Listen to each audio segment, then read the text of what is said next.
Elon Musk and 50 Cent have ignited what many are calling a major industry shockwave, strong enough to make powerful rooms go quiet. But here's the twist. Some believe Diddy isn't the one controlling the board. He's the piece meant to hold your attention. If you've been treating him like the final boss, you may have been following the wrong blueprint. Because right now, this isn't just noise or commentary. The reason Elon's name keeps surfacing is simple. He's believed to have access to something 50 dozen platform-level data, potential digital receipts, and years of private messages from the Twitter era, now X. The kind of digital trail that, if ever revealed, could shift the narrative overnight. That's why online commentators keep mapping it like a pyramid. At the base, Jay-Z and Beyonce. In the middle, the so-called gatekeepers Oprah and Clive Davis. And at the peak, a name they claim ties the structure together, hiding in plain sight. And the conversation doesn't stop at studios or boardrooms, it expands into influence, image management, even the pulpit.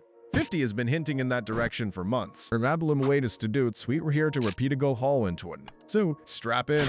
That they gave me a raw deal because this industry is a monster. It's the same monster that these Me Too trying to tell you about. But they hate the monster for how it, and I hate that monster for how it eats. But my God, man, it's the same monster. When I quit the show, all my friends would say, well, them Dave, why don't you just do Chappelle's show at another network? Yeah.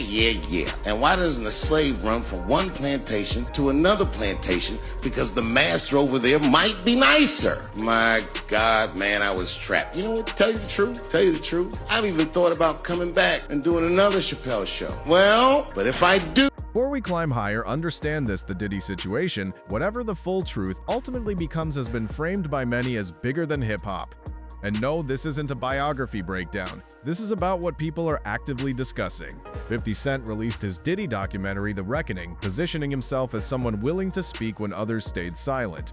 His message was direct: when everyone remains quiet, the culture starts looking guilty by association. So he stepped forward. Online narratives take it darker. One widely circulated claim alleges Diddy maintained an extensive hidden camera setup inside his home, reportedly capturing after-hours gatherings. Commentators like Jaguar Wright and Gene Deal describe it not as casual party footage, but as leverage and an invisible pressure system that keeps people compliant without explicit threats. Another layer of rumor suggests certain recordings are being moved quietly and that some high-profile names are uneasy. So why is Elon Musk viewed as a wild card? Because he owns X. In theory, that means access to years of private exchanges between celebrities, politicians, and powerful figures. During his conversation with Joe Rogan, Elon didn't just hint at hypocrisy. He emphasized the gap between public virtue and private silence. It's like the Diddy thing was like an Epstein-type compromise deal, where he had, whether he was doing it himself, conceivably, people want to think that he's attached to some intelligence agency or something like that. I think he's a gangster who made $1 billion and knew how to control people by compromising them. That's what I think. Whether or not he had help, I don't know. Whether or not he shared some of that information with people so they knew they had compromising stuff on people, I don't know. But clearly he was doing it for his own jollies too. There was something sick about it. Yeah. I mean, and the thing is that people in the music and entertainment industry had to know that Diddy was like abusing, kids basically. And yet they still fed him kids. And like, where's the accountability? There had to be rumors. There had to be. They had to know. Yeah. They had to know. Cat Williams is talking about it on. Exactly. Yeah, on that podcast. But like who's feeding him the kids? Right. Yeah. And what videos do they have of these people where they're willing to defend him, when they're willing to keep quiet about all this? Like how many people were compromised? Yeah. The whole thing is fucking crazy. Crazy. It's just crazy when because the nutty conspiracy theories is like, oh, there's a bunch of pedophiles in Hollywood, and you're like, come on, that sounds too kooky. And then you see like the Nickelodeon thing and all these. Jennifer Lopez not to start a political debate, but to question credibility. If someone was that close to that world during that time, where was the warning? Where was the alarm? That clip exploded because it forces an uncomfortable question: if someone was that close and never spoke publicly, what does that imply? Either they genuinely didn't know something many find hard to accept, or they knew enough to remain silent, and if silence was chosen, the next question becomes unavoidable. Why? Fear, loyalty, brand protection, or protecting someone else? Now we move up the pyramid. Level 1. Jay-Z and Beyonce. Horns a sang Twittick. And then if you're thinking that's and I saw on your show. How does Jay-Z sit down with Gayle King and she not ask him one question about the intersection between him and Aaliyah and Robert Kelly? This is insane that people keep refusing. I've been screaming, not just Diddy, but Diddy and Jay-Z are monsters. Harvey Weinstein, Jeffrey Epstein, Robert Kelly, Sean Combs have one person in common professionally and privately. Sean Carter. This has been a fist of tyranny that has been punching through. That changes now, Sean. You have no choice. That Dream Hampton was being financed and ran by Sean Carter. They were able to go and get all of these witnesses because he was there with Robert Kelly. Jaguar Wright appeared with Piers Morgan and made claims she says weren't meant to be spoken publicly about Jay-Z, Diddy, and the depth of certain industry connections. Shortly after, viewers claimed the episode became difficult to find, fueling speculation that it had been buried. She revived a long-circulating question, how does Jay-Z sit with Gayle King on CBS and avoid being pressed on long-standing rumors and industry links? Her language was intense, calling both Diddy and Jay-Z monsters as portraying their influence as something that has shaped the industry for decades. Then there's the recurring Aaliyah theory. Jaguar went further than most, alleging Jay-Z played a role in events surrounding that plane, suggesting personal motives and questions about who ultimately benefited. None of this has been proven, but online unaddressed accusations rarely fade, they recycle. Think about this. Sean Carter is responsible for enacting Hype Williams to put Aaliyah on a faulty plane, to move her out the way as punishment for rejecting him, and so he could level up Beyonce, who was struggling. Let's just say allegedly that happened. Now I want you to think about 106th and Park with Mary J. Blige. Free, who is a victim of Sean Carter. Yeah. Mary J. Blige, who is a victim of Sean Combs, are sitting there talking about the death of Aaliyah amongst each other. Think about that. You got a Diddy victim, you got a Jay-Z victim, and you got a superstar gone. They know what happened, and yet they had to sit there and have that conversation like they didn't know what did. Another detail fueled speculation about timing. When Diddy faced charges and lawsuits escalated, one name triggered discussion. Alex Spiro, Jay-Z's attorney. Reports placed him near the Diddy legal sphere. That led to a trending question, why would Jay-Z's lawyer appear anywhere near this case? Suing Tony Busby, Spiro is a partner, and Alex Spiro is Jay-Z's personal lawyer. Oh, so it's probably Jay-Z then that's doing the suing. Of course they'd use Kevin's name, but it ain't Kevin. Why is Alex Spiro popping up everywhere? What do you think is going on in Hollywood right now? What are you hearing? Because I'm hearing mass panic. Mass panic. So because no one's talking publicly. No, they can't. That's why they came up with the story. Well, you know, there's a party inside the Diddy party, and I went to the first party, but I left early. I never made it to Diddy After Dark. There were public relations teams right after Diddy got arrested, running around telling everyone to say that. Of course. The question is this. If all you went to was the first party and you didn't know anything about the After Dark, why would you say, I left early? Why wouldn't you just say you left when the party ended? Yeah, exactly. Because how would you know there was another party if you weren't informed? Exactly. If you went to the Diddy party and nothing happened and it was the first party, your speech wouldn't be, oh, well, I only went to the first party. Right. I didn't go to the after party. You wouldn't say that because you wouldn't have known about Exactly. it. You would say, I don't know what anybody's talking about. I went to Diddy's party. It was a white party. It was dancing. It was wild. But at the end, we all went home. Right.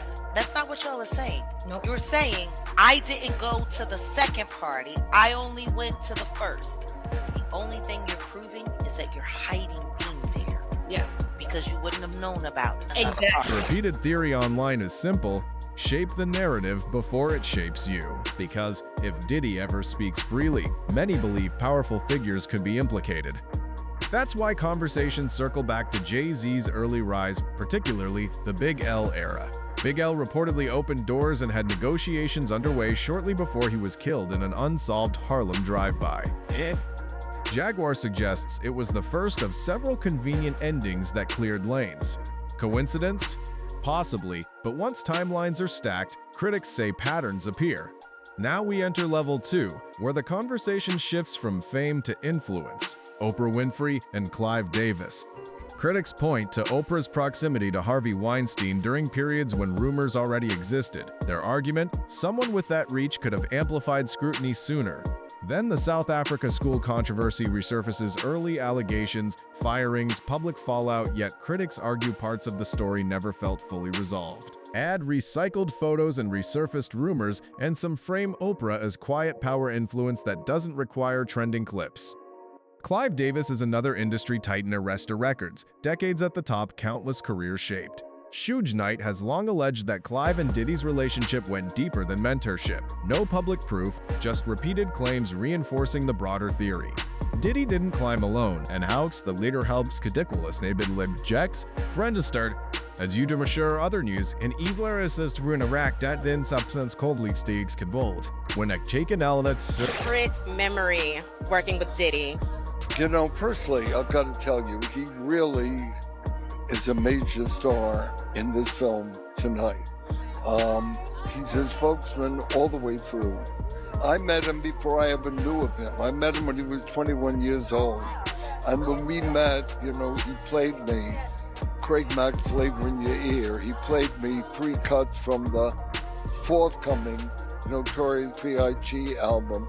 And we talked for hours and hours about music, and I poured into his dream. And I financed Bad Boy Records. And we had an incredible run, incredible period. The Whitney Houston thread never disappears. People revisit her final days, the environment around her, and lingering tensions. Family comments over time have sustained suspicion. That's where the fall guy theory emerges. Diddy absorbs the headlines while gatekeepers remain insulated. Now the name that shocks many, Bishop T.D. Jakes. A pastor, a spiritual authority. Yet 50 Cent has repeatedly kept his name circulating. The theory claims if influence reaches the pulpit, this isn't celebrity drama. It's ecosystem-level power. Some argue Diddy needed legitimacy, respectability by association, and that's where they claim Jakes fits. Viewers even dissect documentary editing, suggesting certain placements weren't random but deliberate signals. Then Cat Williams resurfaces. He predicted 2024 would be a year of exposure, no matter who was involved. As Cat Williams calls out Bishop T.D. Jakes, and watches T.D. Jakes and Geno Jennings' response. I came in this business saying I was going to expose. When I talked about Michael Jackson, when I talked about R. Kelly, they canceled me for these things because why would you talk about another black dude? Race is not where the line is drawn. It's God's side and the other side. And we don't care nothing about the other side. Period. All of these big dick deviants is all catching hell in 2024. It's up for all of them. It don't matter if you Diddy or whoever you is. T.D. Jakes, any of them. All lies will be exposed. That's all. When T.D. Jakes addressed the allegations, his response intensified speculation. He didn't issue a direct denial. He said, "Keep it moving," followed by comments interpreted by some as coded references to repentance and power. To many viewers, it didn't sound definitive, it sounded evasive. Jaguar escalated further, alleging motives of money or access if Jakes was ever present in questionable environments. She described such spaces as leverage zones and claimed recordings exist involving powerful individuals. Again, claims not proved. Jakes was at a Diddy party. There could only be 2 reasons: money or sex. That's all that happens at Diddy parties: money and sex. Cassie has turned over substantial amounts of evidence to the feds. I'm told that after Cassie had a long conversation with Blank, I have to protect this person. They're going through a lot right now. And her lawyers, she finally was convinced to give up the videotapes and audio recordings that contain. The real question remains, does any of it hold up? Because once people believe receipts exist, fear shifts. It's no longer about rumor, it's about potential exposure. Jaguar claimed multiple men have come forward with allegations connecting Jakes to that world. No public evidence presented, only claims and suggestions of legal movement behind the scenes. The narrative spreads because it fits a pattern people repeat. Power protects power until it can't. Loving the technology is scare with it in the Bostatel store and aid with mind blow. Gene Deal questioned why any religious leader would be near environments widely described as questionable. He suggested proximity alone raises eyebrows, work reveals. He also hinted recordings could surface shifting speculation into something more tangible. Diddy and TD Jakes. Man, what I think about it is this, when I grew up in the church, the sinners was not supposed to have the same atmosphere with the saints. You have to be able to separate the two. So I'm looking at him as a saint going to a party that ain't nothing but sin. Drinking, maybe fornication, man on man, woman on woman, he on she. But maybe he'd have to lay some hands on somebody. Maybe he'd have to save some souls. I know he got a contract with Revolt, so I'm just like, it's just real strange that he would be found at any kind of Diddy party or any kind of place with Diddy unless it's in a business atmosphere. Going to these parties. I think that he's going to the Diddy parties, bruh. If he's going, well, we know he's going to the Diddy parties, and I know that it's, I know what usually happens at the Diddy party, or when we told this happened at the Diddy parties. Maybe he need to see it for himself, man. Maybe he need to go there and really be involved in some things that could help save some individuals while they go into those parties. The shadow over everything isn't commentary, it's the possibility of evidence. When Elon Musk spoke with Joe Rogan, the discussion moved beyond celebrity headlines into power structures. Elon framed it around fear of exposure, fear of doors opening. Rogan referenced Reid Hoffman and asked whether he appeared uncomfortable. Elon answered simply yes. They compared structures to compromise models. Once someone is caught in a compromising position, control becomes easier than debate. The new blue slip deal. Any question. Dave Chappelle described the industry differently but landed on a similar theme: control beyond contracts. He compared leaving networks to running from one plantation to another. Different owner, same chains.